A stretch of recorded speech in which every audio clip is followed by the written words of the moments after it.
My name is Mara, and if you'd told me betrayal had a sound, I would have said it's the flicker of a ceiling light.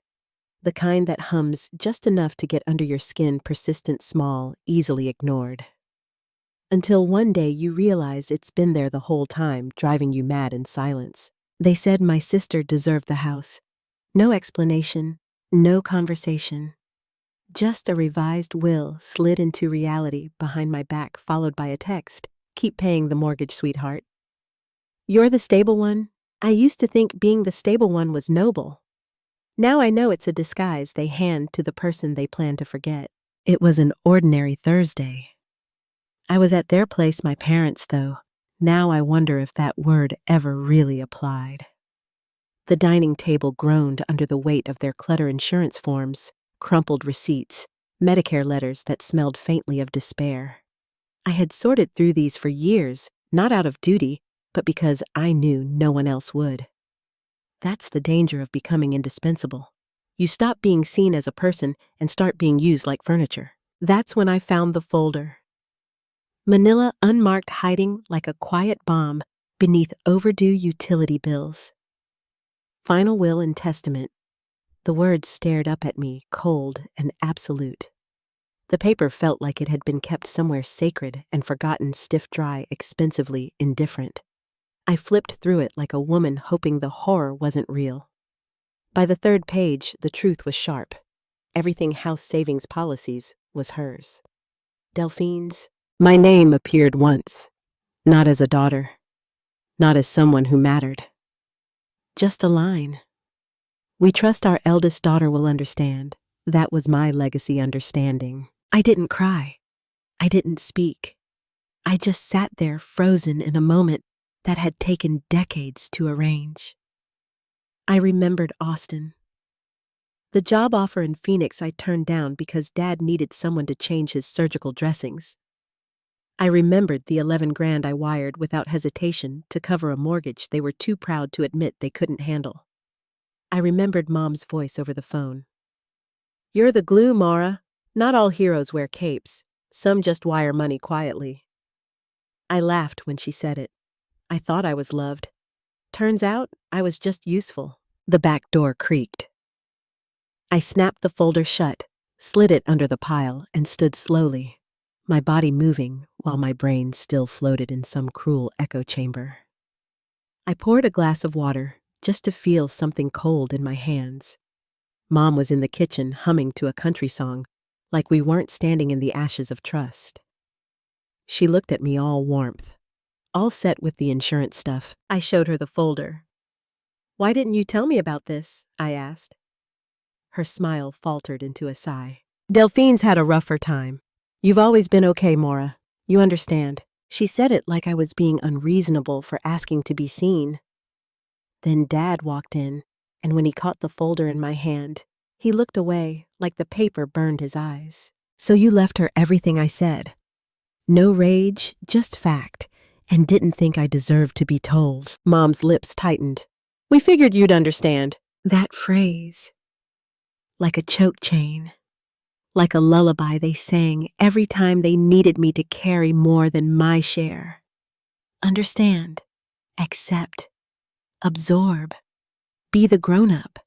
Be the stable one. I nodded once, put the folder down like it was someone else's inheritance, and stepped outside. The sun was curling into that strange gold Texas hour where even betrayal glows soft.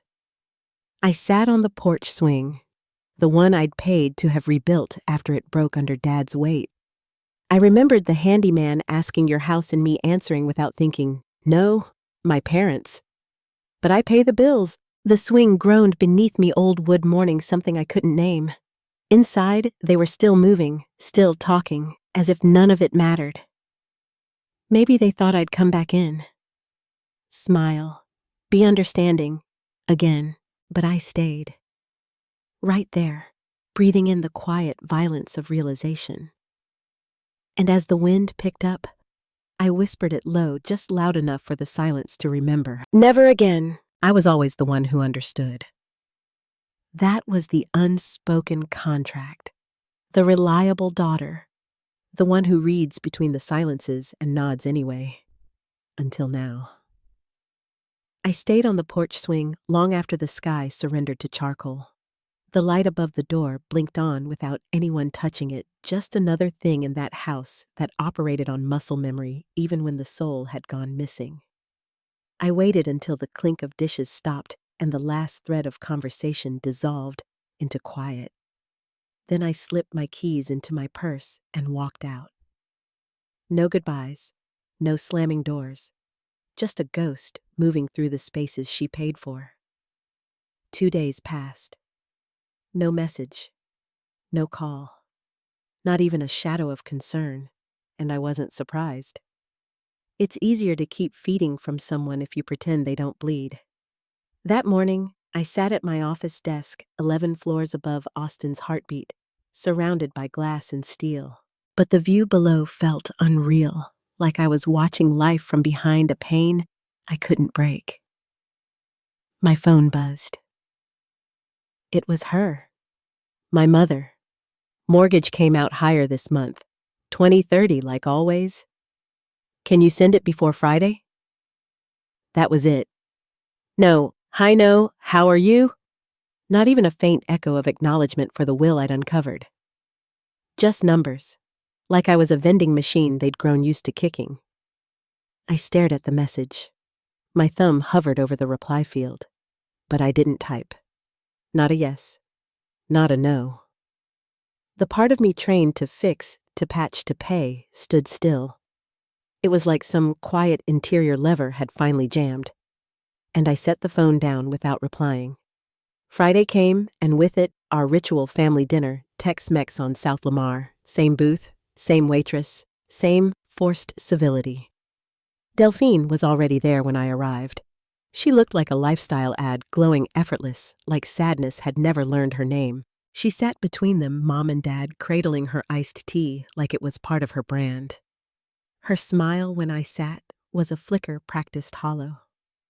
We made small talk. Guac, too salty. Gas prices ridiculous. And then, just before dessert, I said it. So, about the will. It dropped like a match in gasoline. Delphine blinked. Her gaze fell, and when she spoke, her voice sounded like someone rehearsing pity. I didn't know you saw that, she murmured. I didn't even ask for the house, Maura. I swear. I feel horrible. A napkin dabbed at her eyes, too slow, too perfect. I'd seen this routine before, the silent cue for sympathy. Mom grabbed her hand like they were in a courtroom drama. She didn't ask for this, she said with conviction. She's had such a hard time. We just wanted her to have something steady, something secure. I looked at Dad. He kept chewing like we were discussing the weather. Then he added, She's just trying to survive, Maura. Don't make her feel worse. And just like that, the roles flipped. I became the threat, the cold sister, the unreasonable one, the one who somehow, despite everything, was expected to make less noise so others could feel better. No mention of the mortgage I covered, no acknowledgement of the 3-hour calls with Medicare. No thanks for the heating unit I paid for when their house dropped to 46 degrees in February. None of it existed. Not when Delphine cried, and I didn't. In our family, feelings beat facts every time. I didn't argue. I didn't plead. I excused myself, walked to the restroom, and stood there silent, still, not because I needed to, but because I couldn't breathe with all their expectations wrapped around my chest like wire. When I stepped out, I didn't go back to the table. I walked straight to my car, closed the door, and let the engine hum against the silence. I pulled out my phone, opened my banking app. The mortgage was cued like clockwork for tomorrow morning. My finger hovered over the switch. Cancel or continue. Not a breakdown, not a rebellion, just stillness. A dangerous kind of stillness. I didn't hit cancel. Not that night. But I also didn't feel like the woman who was going to keep hitting yes forever. I drove home in silence. No music, just the stutter of red lights and static from a forgotten station. I climbed the stairs to my apartment, each step louder than the last. And when I dropped my keys in the ceramic bowl by the door, the sound was sharp, like something final. Something inside me hadn't snapped. It had stopped. And sometimes, that's the beginning of everything. I didn't turn on the lights, didn't take off my coat. The silence of the apartment pressed against my chest like an accusation. I walked straight to the old filing cabinet tucked in the corner of my living room, cold metal, always slightly misaligned, and yanked open the bottom drawer like I was pulling the truth out of a wound. Tax returns, donation slips, birthday cards I couldn't throw away even when the people behind them stopped meaning well. I was looking for proof of what I wasn't sure, that I hadn't imagined it all, that I was, once more than just a reliable checkbook. My hand hit something solid wedged behind a stack of W-2s, a blue shoebox dust-lined and time-warped. It creaked open like an old secret. Photos from college, a brittle flower from Delphine's first recital, and on top, a faded envelope with my name. My mother's handwriting. Too neat. Too careful. The kind of writing that tries to control how it's remembered. I stared at it. A relic from a time before betrayal had a return address.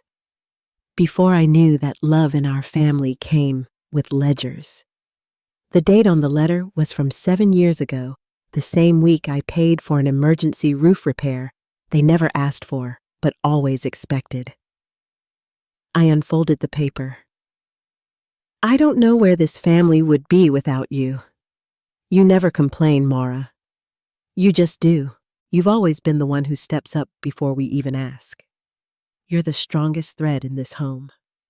I read it again and again, but each word now sounded like a setup. That mother, the one who used we as if I belonged in it, was not the woman who rewrote her will behind my back. That version of her saw me. This one sends me texts like billing notices and expects no questions asked. The letter wasn't comforting. It was damning. Not in its cruelty, but in its praise, because praise becomes poison when it's used to trap you.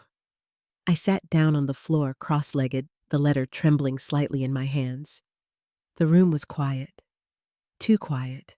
Not the kind that soothes, but the kind that starts to feel like insulation around a scream. I wasn't crying, wasn't angry either. What I felt had no name. It was grief, maybe. Not for a person, but for an illusion. For the Maura who once believed that love could be earned with stability. That if she just kept showing up, kept fixing what others broke, someone would eventually look her in the eye and say, "We see you, not just we need you." That belief had decided everything where I lived, what jobs I turned down, who I didn't marry. I thought being needed was the same as being loved. But this letter wasn't love. It was gratitude with a leash. I leaned back against the cold metal drawer and exhaled. Then, with the pen I usually used to sign their mortgage checks, I turned the letter over and wrote in bold block letters. I'm done. Not out of rage, not to shock them, but because I needed to see it outside my body. Somewhere that couldn't be ignored or buried. No weight lifted, no sudden cinematic catharsis. I folded the letter, placed it back in the box, with all the other relics of emotional labor passed off as affection, closed the lid, and slid it into the drawer. I didn't feel lighter. I felt straighter, more precise. Some endings don't scream. They settle. They arrive in quiet rooms while the world outside goes on as if nothing snapped. But I noticed, and that was enough. Saturday morning broke like any other sunlight tracing the blind's coffee pot, hissing its small steam lullaby. I sat on the couch, legs folded beneath me, holding a mug that had gone lukewarm, scrolling through social media not out of interest, but habit. Distraction dressed up as engagement. Then I saw it. A post from Mom. Sometimes giving your all still isn't enough. But we gave it anyway. To both our daughters. Below it, a photo. Them. On the porch swing. The same swing I rebuilt with my own savings. The same one I sat on, invisible, while they orchestrated my erasure. Delphine leaning against Mom's shoulder. Dad's arm draped behind them like a perfect frame. The picture looked warm. Real. To anyone else, it was family. Love. Legacy. But I knew better. I didn't comment. Didn't rage. I just stared at it until the coffee in my chest curdled into something heavier. Something I still refused to name. At noon, the calls began. Aunt Verna. Voicemail. Then Cousin David. Then Uncle Ray. Sweetheart, what's going on? Your parents seem hurt. They don't understand why you've pulled away. Your mom's been in tears. But not one of them mentioned the will. Not one asked if I was okay. They didn't know about the mortgage, the medical bills, the time lost to their needs. They only knew what was posted. And in our world, image beats truth every time. To them, that was enough. But it wasn't enough for me. Not anymore. The betrayal wasn't the worst part. Not even close. What cut deepest was how seamlessly they rewrote the story, how easily they erased me with a smile and a social media caption. And the people who'd known me since I was 6, they didn't blink. No questions. No doubt. I wasn't the daughter who held everything together. I was now the one who forgot. That word echoed louder than any accusation ever could. Forgot. Like I'd misplaced the love. Like I'd chosen absence. Not one tear left my eyes. Not one scream clawed its way up my throat. I didn't rage post. Didn't write my side in status updates or chase down sympathy like it owed me something. Instead, I opened the Notes app. Not to convince. Not even to be heard. Just to remember. I started typing with the precision of someone documenting a crime scene. Every wire transfer date. Every PTO form I submitted to take them to doctor appointments. The pharmacy plan I'd paid for monthly quietly without being asked because they couldn't afford it and didn't want to admit it. Quotes from emails. Screenshots of texts. Photos of receipts in a folder I once labeled family per bills. Not for revenge. Not even for vindication. Just so the next time someone called to say, they don't know why you're distancing yourself, I could open that file and breathe. Ground myself in evidence. Proof that I hadn't imagined the slow unraveling. At the top of the note, I typed a title. If they get to write the story, I get to write mine. The coffee was cold. The room still. But for the first time in months, I felt steady. Minutes later, my phone buzzed again. A message from a distant family friend I hadn't heard from in years. Saw your mom's post. Hope things are okay between you two. Family's everything. I stared at it. Family is everything. The kind of thing you say when family has never asked you to shrink. When your place at the table never came with conditions. When you've never had to choose between being included and being used. They meant it as comfort. But to me, it was just another weight tossed on a collapsing shelf. I didn't respond. Just closed the note plugged in my phone and poured the last of the cold coffee down the sink. No tantrum. No performance. Just a silent, chilling realization, if I didn't guard the truth, no one would. That's when I found the envelope. Plain. Unassuming. Inside a check. No note. No explanation. No apology. Just a gesture. A payoff, maybe. A bribe dressed as peace. I held it like it might bite, then slid it into a drawer without tearing it, without cashing it. Just walked away. The same way I'd been walking away from all of them. The next afternoon, I stopped by the house. Not for nostalgia, God no. I needed to grab some invoices I'd left in a drawer months ago. But that's when I saw it. The truck. Delphine's hatchback was in the driveway trunk, popped open and overflowing with boxes. A moving van idled at the curb, humming like a loaded threat. 2 movers carried a dresser across the lawn like they belonged there. And there she was on the porch directing them with a practiced elegance. That goes in the main bedroom. Curtains first. That's my sanctuary. My sanctuary. She didn't see me. Or maybe she did and just didn't care. No call. No message. Not even a performative hope that's okay. Technically, the mortgage was still under my name. I was still footing the bill. But the truth hit different when you see the boxes. When you see someone claim what you're still paying for. When they carry it piece by piece into a future that doesn't have a space for you. I didn't get out of the car. Just sat there across the street, hands locked on the wheel, jaw clenched, heart steady. I watched the performance, the moving van, the directions, the ownership. Then I turned the key, backed out of the spot, and drove away. Unseen. Or at least that's the lie I told myself. Because somewhere deep down, I knew she'd seen me. And she didn't stop. 2 days later, I received an email from Mom. Subject line: revised financial plan. Please review. There was a PDF attached blandly named updated medical budget. I clicked expecting estimates, maybe a shift in copays or new therapy costs. Instead, what stared back at me was my own work line by line, cell by cell, font color, untouched.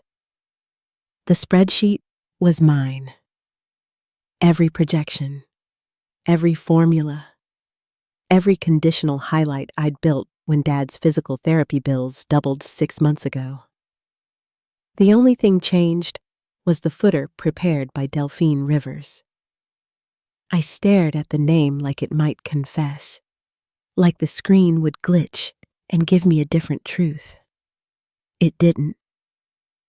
I called Mom. She picked up on the first ring, her voice too smooth, like she'd been waiting for this confrontation. "Do you realize that plan is mine?" I asked. My tone was quiet, controlled, but the silence that followed made it loud. Then with a sigh, "Delphine's trying, honey. She's not as detail-oriented as you. Just let her have the win. It'll boost her confidence. Let her take credit for my work." She said it like a favor, like I owed them another silence, another erasure. She's doing her best. I hung up. Not in rage, not as punishment, but because I knew whatever I said next would dissolve in that house like fog dispersed, dismissed, forgotten. That night, I opened my laptop, drafted an email short surgical. This is the last time I'll stay silent. I've covered the mortgage, the repairs, the hospital fees. If anything I've created or contributed is repackaged under someone else's name again, I'll treat it as misrepresentation. This is not a threat. This is documentation. I attached the original spreadsheet, time-stamped, watermarked, irrefutable. I hit send, closed the laptop. No reply came that night, none the next morning. Instead, I found an envelope in the mailbox. No return address. Inside another blank check. No note, no signature, no dignity. Checks speak, louder than apologies. They say, "We still expect you to fix it." They say, "We know we're wrong, but it's easier to pay you off than face the fracture."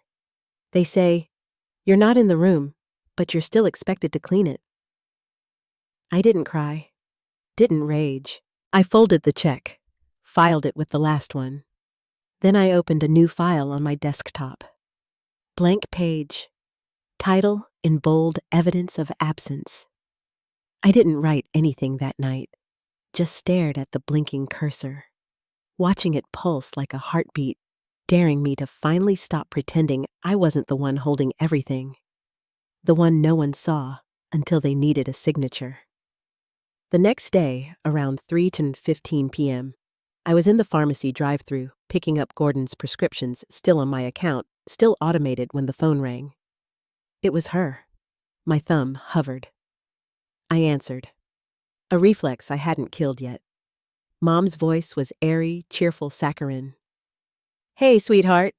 Delphine's thinking about leasing a car. Just something small used. You know how tough job hunting is these days." I didn't speak. She took my silence as a green light. "They want a cosigner. She asked if we could ask you. I told her I'd check. It won't affect your credit, and you're not responsible, not really. Just your name. You're the most stable of us." There it was. Stable. Their word for expendable, for unquestioning, for default ATM. I inhaled. "So let me get this straight." My voice was low, measured. "You want me to co-sign a loan for the sister who just moved into the house I've been paying for, using a budget I created, with her name on it?" Silence. Then a familiar sigh. "Maura, don't make this about the house. We all help in different ways. You're good with numbers. Delphine has people skills." I didn't laugh. But something sharp escaped an exhale edged in disbelief that made the pharmacy tech glance nervously at my car window. "Tell her to ask someone else," I said. "I'm not doing this." I ended the call. Collected the meds. Didn't ask for reimbursement. Didn't expect one. The next morning, a call from an unknown number. I let it go to voicemail. 30 minutes later, it rang again. I picked up. "Ms. Rivers," a woman's voice, professional, polite. "This is Kathy from Hill Country Credit Union. We're reaching out about a joint account that's recently gone into overdraft." And just like that, the cursor on evidence of absence blinked again. Only this time, it wasn't empty. The call from the credit union left me cold. "Your name is still listed as an authorized account holder," she said. My throat tightened. "What account?"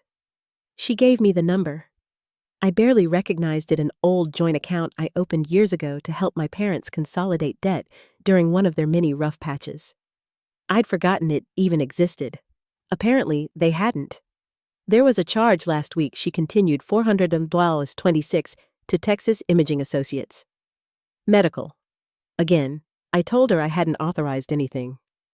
She apologized, but until I removed myself formally, I'd remain liable. I hung up, drove straight to the nearest branch, and didn't stop until I severed every financial tie I could. 40 minutes, 3 signatures, and a faint headache later, I walked out, unburdened. That night, I wrote the final email. I attached a notarized letter with every boundary spelled out, signed, scanned, and sealed.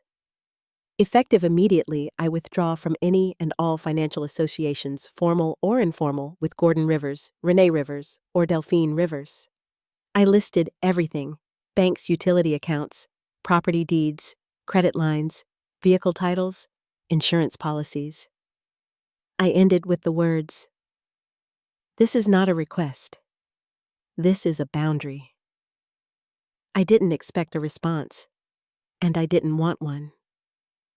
Later, I sat on the balcony, glass of wine in hand, listening to the city hum beneath me. The silence, once oppressive, now felt earned. But peace never lasts. My phone buzzed. A message from Delphine. That was dramatic, sis. Just 5 words. No punctuation.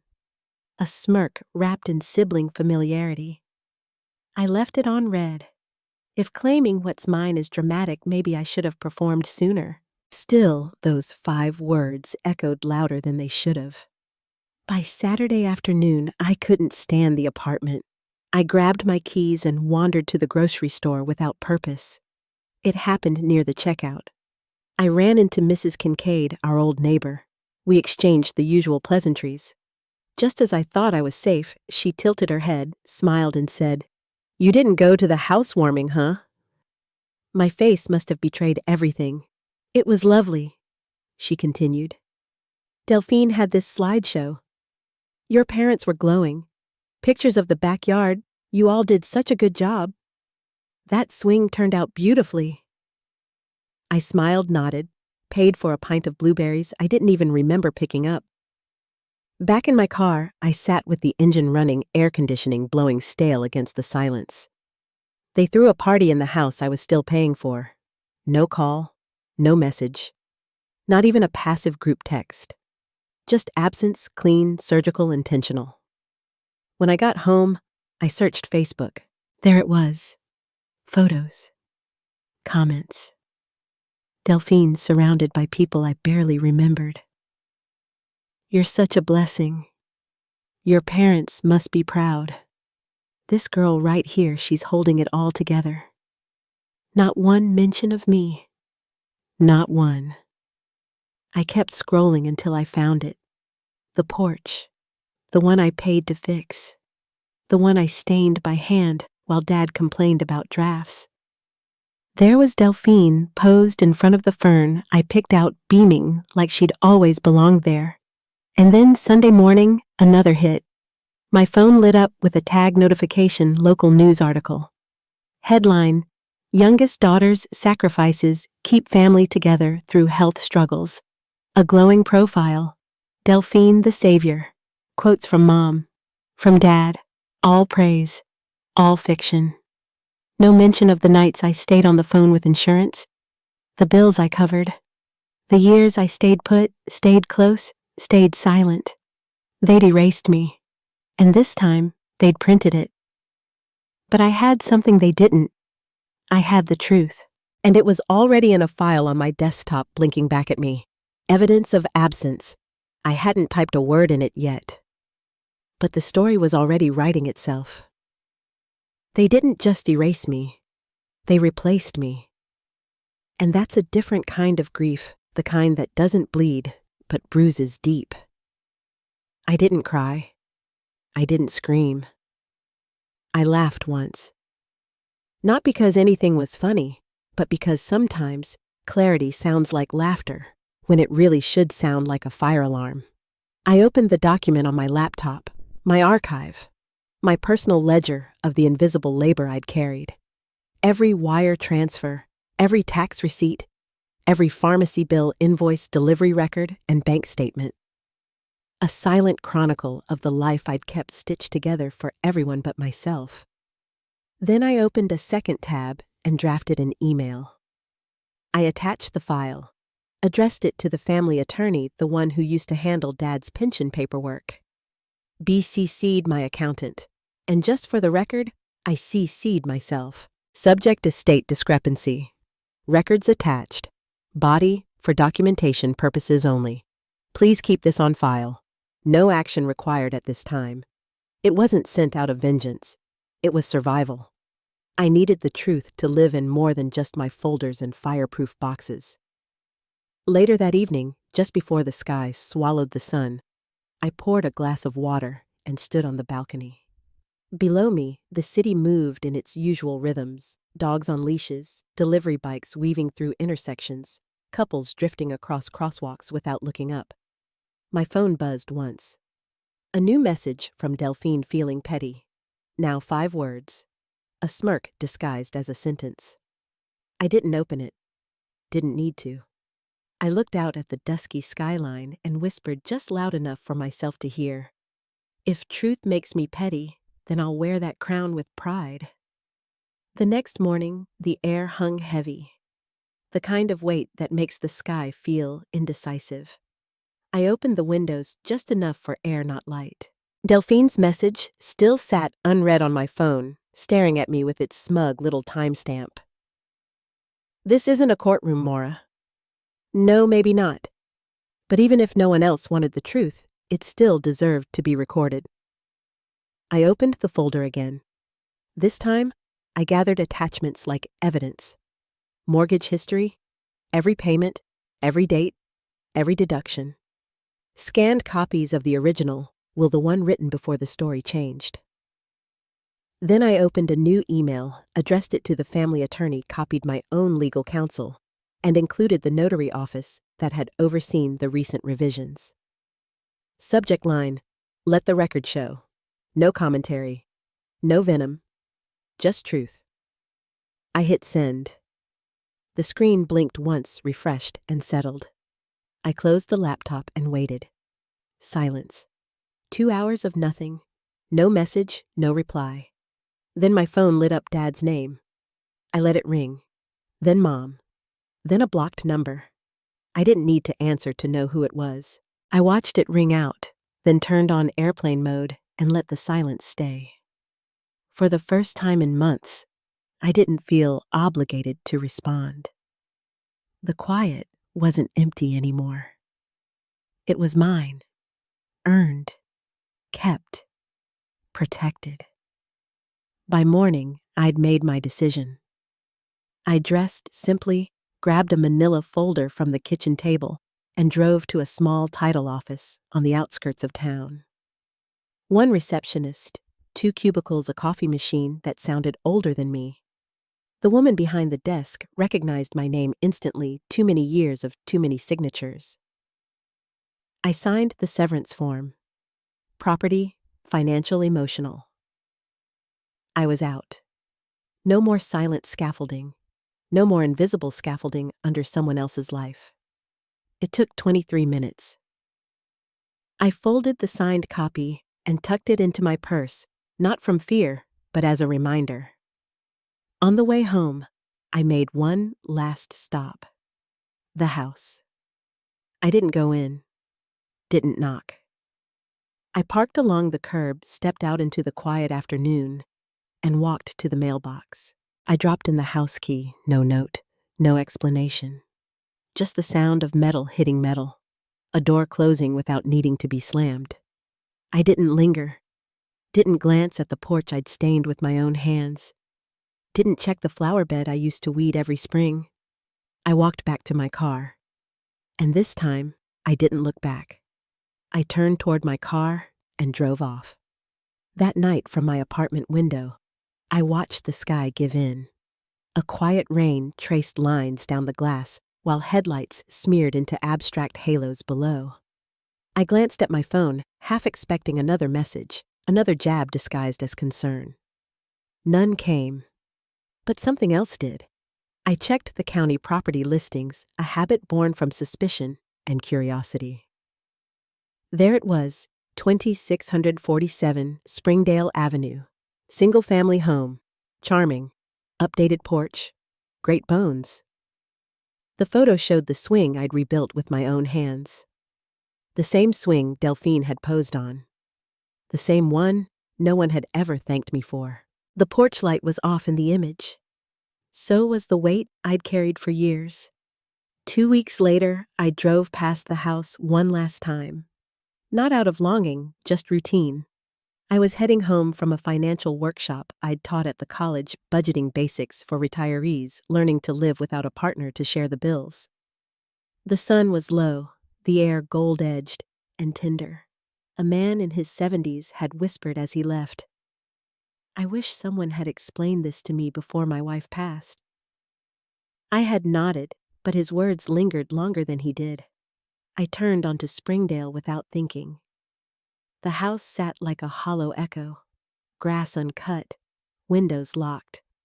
The for sale sign leaned sideways in the wind. No cars, no movement, no Delphine. I didn't stop. I didn't need to. But I slowed just enough to see it for what it really was, an empty shell that had once swallowed my voice whole. The porch was still there. The swing, a monument to everything unspoken. I didn't feel anger, just detachment, like looking at a photograph of someone I used to be. That night, I returned home to my rental outside the city. Modest. 2 bedrooms. A crooked fence that kept the world politely out. I checked the mailbox, just junk, and a cream-colored envelope with no return address. Inside was a single page written in my mother's careful hand. I should have protected you too. I saw what you carried and mistook your quiet for indifference. You were never invisible, Maura. I just didn't look hard enough. No apology, no plea, just acknowledgement. It was too late, but more than I ever expected. I placed it on the counter next to the letter she'd written years ago, back when I was the glue, the backbone, the invisible scaffolding. Later that weekend, I unpacked boxes I hadn't touched since the move.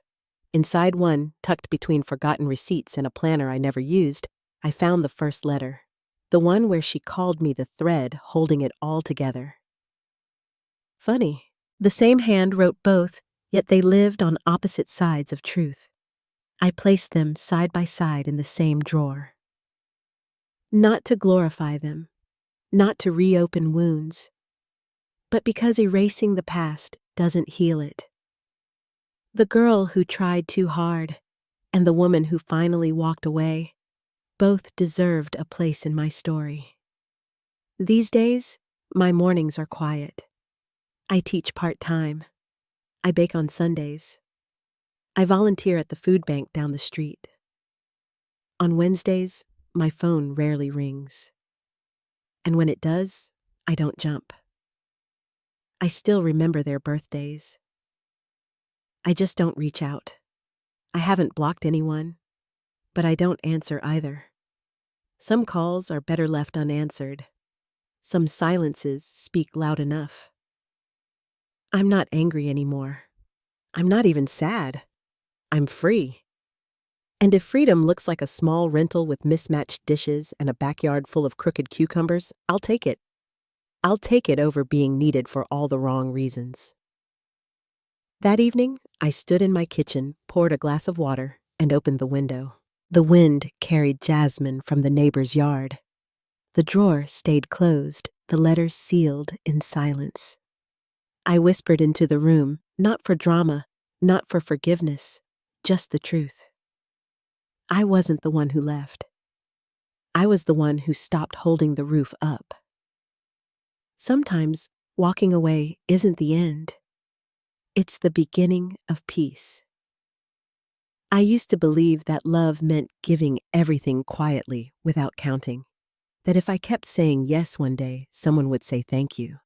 But what I've learned is this: if you give away enough of yourself one morning, you'll wake up and wonder what's left. You don't owe your silence to keep someone else's comfort intact. If you've ever held the roof up while others lived like the house was theirs, hear me now. It's okay to stop. It's okay to let go. It's okay to walk away, even if no one claps, even if no one understands. And now, I want to hear from you. Have you ever walked away from people who expected too much and gave too little? Have you been cast as the villain for setting the boundaries that should have existed all along? Let me know in the comments. Drop a 1 if this story struck something inside you. Tell me where you're watching from, your city. Your story. And if this story didn't speak to you, that's okay too. I want to know why. Your voice belongs here. This is a space for truth, for healing, and for people who are tired of carrying the weight alone. If this story moved you, subscribe. There's more to come. More voices. More lessons. More people like you finally finding the courage to put down what was never theirs to carry. See you in the next one.